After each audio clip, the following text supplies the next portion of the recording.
안녕하십니까, 송정환 포정입니다. 오늘도 증산도 근본진리 8관법에 대해서 공부해 보도록 하겠습니다. 오늘은 상제관 네 번째 시간입니다. 오늘의 주제는 상제님의 도통의 경계와 권능, 상제님은 무슨 일을 하셨는가, 상제님의 생애와 성적, 이렇게 세 가지 주제로 공부해 보도록 하겠습니다. 네, 첫 번째 주제는 상제님의 도통 경계와 권능입니다. 상제님께서 이루신 도통의 경계를 중통인의라고 합니다. 중통인이란 인류 역사에 없었던 어떤 문화권에 어떤 성자도 이뤄내지 못했던 참 도통의 경계를 말합니다. 인간 완성의 경계이며 인존시대의 도통권을 말합니다. 자, 관련 성구 말씀을 읽어보도록 하겠습니다. 2편 11장에 있는 말씀입니다. 대원사 칠성각에서 공부하신 지 20하루 만인 신축년 7월 7일에, 자, 신축년은 1901년이고 상제님 성수 31세 되신 해입니다. 천지공사의 원년이기도 합니다. 상제님께서는 신축년 6월 16일서부터 7월 7일까지 21일간 수도 공부를 하셨습니다. 천둥과 지진이 크게 일어나고 상스러운 큰 비가 쏟아지는 가운데 무상의 대도로, 더 이상의 높음이 없는 가장 최상의 대도로서 천지대신문을 여시니, 천지대신문이란 도통의 문, 가을우주 도통문을 말하며 인간과 신명세계를 활짝 열어놓으셨다는 말씀입니다. 즉 가을우주의 도통문을 여시고 인간이 우주와 하나 되는 그 길을 열어놓으시게 됩니다. 이로부터 3계 대권을 주재하시고 우주의 조화 권능을 뜻대로 행하시니라. 네, 다음 성구를 보겠습니다. 예로부터 상통천문과 하찰지리는 있었으나 중통인은 없었나니. 자, 상제님께서는 상통천문과 하찰지리는 있었다라고 하셨는데, 상통천문이란 하늘의 이치를 꿰뚫음을 말하고 하찰지리란 땅의 이치를 꿰뚫음을 말합니다. 선천 역사 속에서 몇몇 성자들이 상통천문과 하찰지리를 이루어내기도 하였습니다. 자, 그러나 중통인은 없었다라고 하셨습니다. 가을우주의 완전한 도통, 자, 이런 도통을 이뤄낸 역사 속의 성자는 아무도 없었습니다. 중통인에서의 인이란 단순히 인간이 아니라 천지와 하나 된 인간을 말합니다. 자, 그러면 왜 우주의 봄, 여름 시간대는 중통인의 도통자가 없었느냐? 도통이라는 것은 인간 완성을 말합니다. 인간 완성은 봄, 여름에 나아서 길러진 인간이 가을이철이 돼야만 비로소 인간이 완성되고 완성된 문화가 나오고 도통이 실현되는 것입니다. 그렇기 때문에 가을 우주가 열리는 이 시점에 상제님께서 완성된 최후의 도통 문화를 들고 나오시게 된 것입니다. 자, 내가 비로소 인의를 통하였노라. 여기서 인이란 참 인간의 경계, 우주 정신을 발현한 열매 인간을 말합니다. 9천년 역사 속에서 그런 인간을 태일이라고 했습니다. 나는 사람의 마음을 빼었다 찔렀다 하노라. 상제님께서는 도전 2편 22장에서 이제 인존시대를 당하여 사람이 천지대세를 바로잡느니라고 하셨습니다. 자, 인존시대를 당하여 천지대세를 바로잡을 수 있는 그런 인간, 그런 인간의 권능, 도통의 경계, 그것을 바로 중통인이라고 합니다. 다음은 상제님께서 무슨 일을 하셨는가입니다. 상제님께서는 하늘과 땅을 뜯어고치는 천지공사를 집행하시기 위해 인간 역사에 오셨습니다. 천지공사를 상제님께서는 서신사명이라고 하기도 하셨습니다. 서신사명, 가을 우주를 열기 위해 오시는 하나님의 임무, 이것이 바로 천지공사입니다. 그럼 천지공사가 뭐냐? 천지공사란 선천 5만 년 상극의 운 속에서 살다간 그 원한 맺힌 신명들의 한, 그 우주를 가득 채워서 그 저주의 살기를 뿌리고 있는 그 신명들의 한, 이 신명들을 해원을 시켜서 이것을 통해서 가을 우주의 문을 여는 것, 이것이 바로 상제님의 천지공사가 되겠습니다.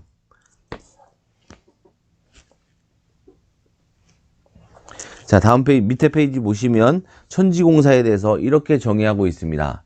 천지공사란 말은 3계 대권을 주재하시는 조화옹 하나님이신 증산 상제님께서 처음 사용하신 언어이다.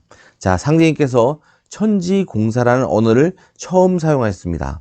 인류 역사 속에 어떤 성자도 이런 경계의 말씀을 할 수가 없었습니다. 천지공사란 이 우주 속에서 가장 공적인 일, 선천 역사를 공판, 심판하는 일이다라는 단어적인 뜻을 갖고 있습니다. 자, 상제님께서는 1901년부터 1909년까지 9년에 걸쳐서 천지공사를 집행하셨습니다. 상제님이 인간을 오신 근본 목적이며 선천 성자와는 차원이 전혀 다른 우주 주제자의 인류 구원 법방, 이것이 바로 천지공사가 되겠습니다. 네, 다음은 아래 페이지에 있는 말씀을 읽어보겠습니다. 기성 종교와 철학과 과학은 인류 문화의 모든 분야에서 문명 창조의 어머니 역할을 해왔지만 이제는 더 이상 이 세계를 구원할 수 없다라고 하셨습니다. 자, 기성 종교와 철학, 과학은 인류를 구원하긴커녕 오히려 혼란을 가중시키고 미움과 증오와 갈등을 증폭시켜 왔습니다. 자, 상제님께서는 이것을 하늘과 땅이 깊이 병들었다라고 말씀하셨습니다. 이런 깊이 병든 하늘과 땅을 뜯어고치는 천지공사를 집행하신 것입니다.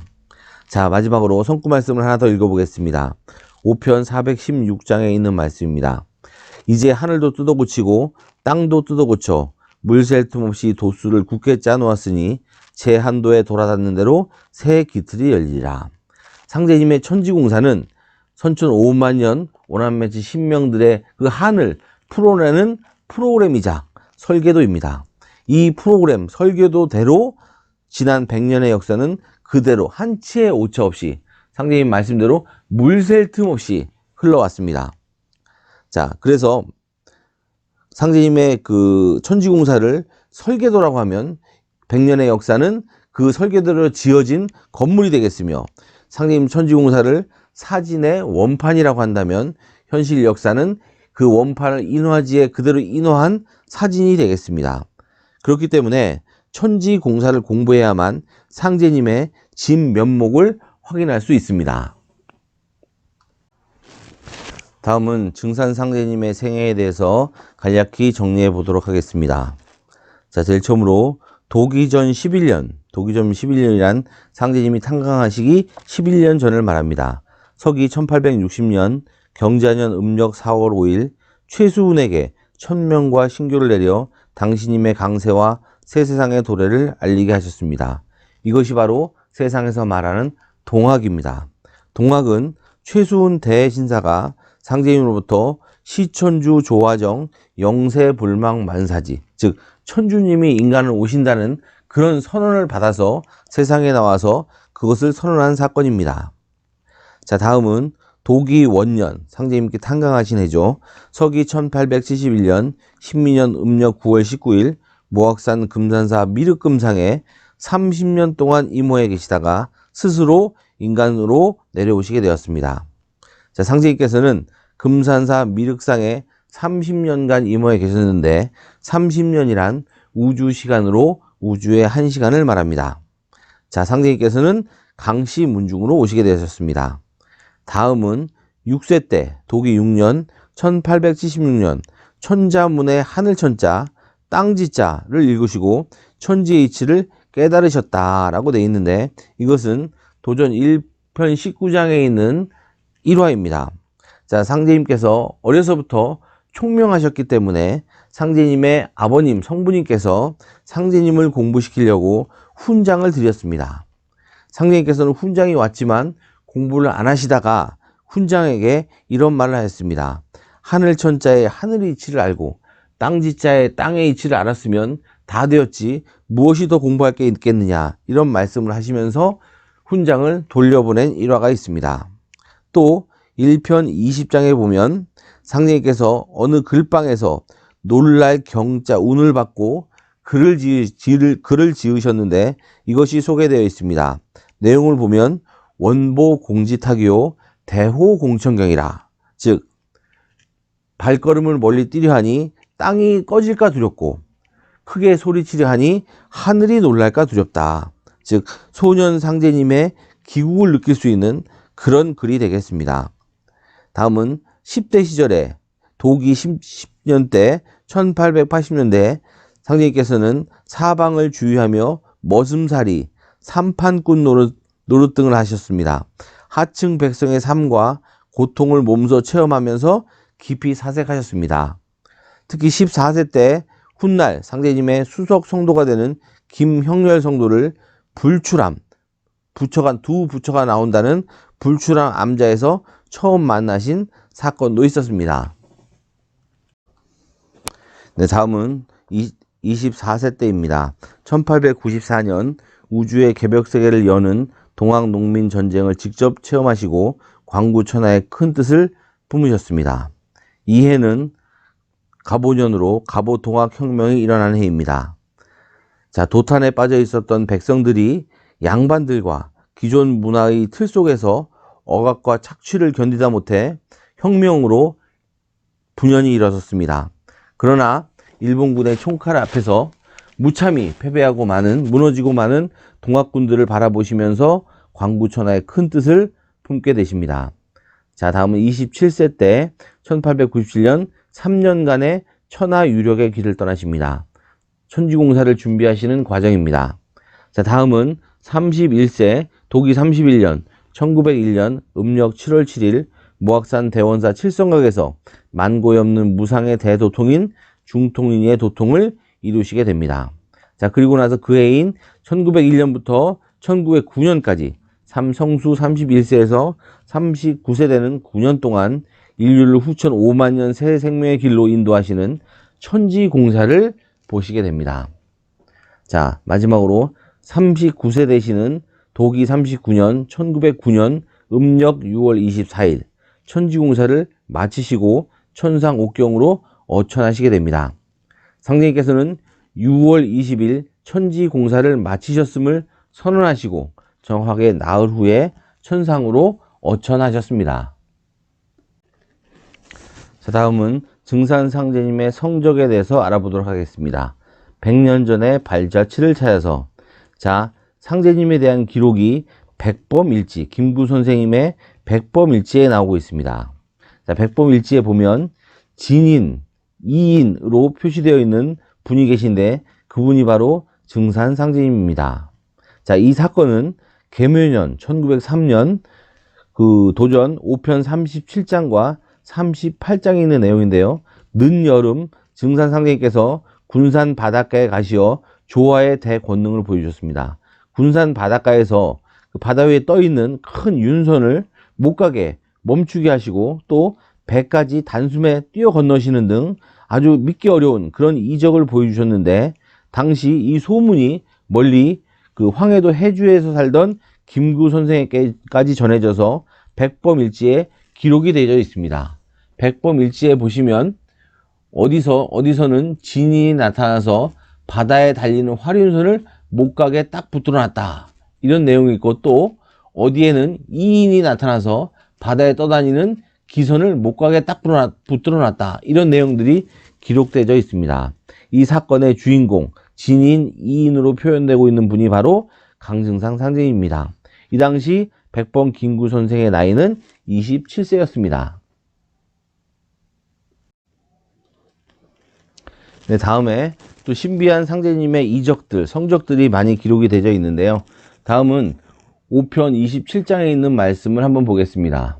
자, 제주도에서 바다 개벽 공사를 보셨는데 갑자기 획소리가 나며 바닷물이 순식간에 없어져서 벌판이 되거늘 물속에서 해물을 따던 해녀들은 영문을 몰라 두리번거리며 서로 얼굴만 쳐다봤다. 또 상제님께서 말씀하시기를 이것이 바로 천지조안이라 하시고, 이로부터 열흘 동안 제주도의 한수리, 수원리, 귀덕리 일대에서 아침 저녁으로 하루에 2번씩 바닷물을 없애셨다라는 성구 말씀이 있습니다. 참 믿기 어려운 얘기인데요. 자, 밑에 보시면 지금 강증산 천사가 제주도 왕인의 제주도에 와서 축지법으로 바다이고 땅이고 어디고 할 거 없이 막 왔다 갔다 하고 바다 위도 걸어다니고 바닷물도 없어지게 만들었다. 뭐 여기 어음이는 어음리를 말합니다. 서귀포까지 몇 분 만에 왔다 갔다 했다라는 증언을 하는 분들이 아직도 제주도에 많이 있습니다. 여기서 어음리에서 서귀포까지는 실제로 차로도 1시간 정도 되는 거리라고 합니다. 네, 다음은 상제님의 친필입니다. 역시 개묘년 1903년 상제님께서는 모악산 청년함에서 대원자 주지인 박근국에게 용봉이라는 두 글씨를 써주셨습니다. 화면에 보이는 이 용봉이라는 글씨가 상제님의 친필이 되겠습니다. 상제님 천지공사를 인사로 매듭짓는 성사제인의 두 지도자를 상징하는 글입니다. 또 2019년에는 상제님의 성체와 성의가 전수되어 지금 보관되어져 있습니다.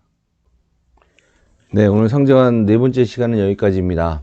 네, 핵심 내용을 잘 요약 정리하시기 바랍니다. 감사합니다.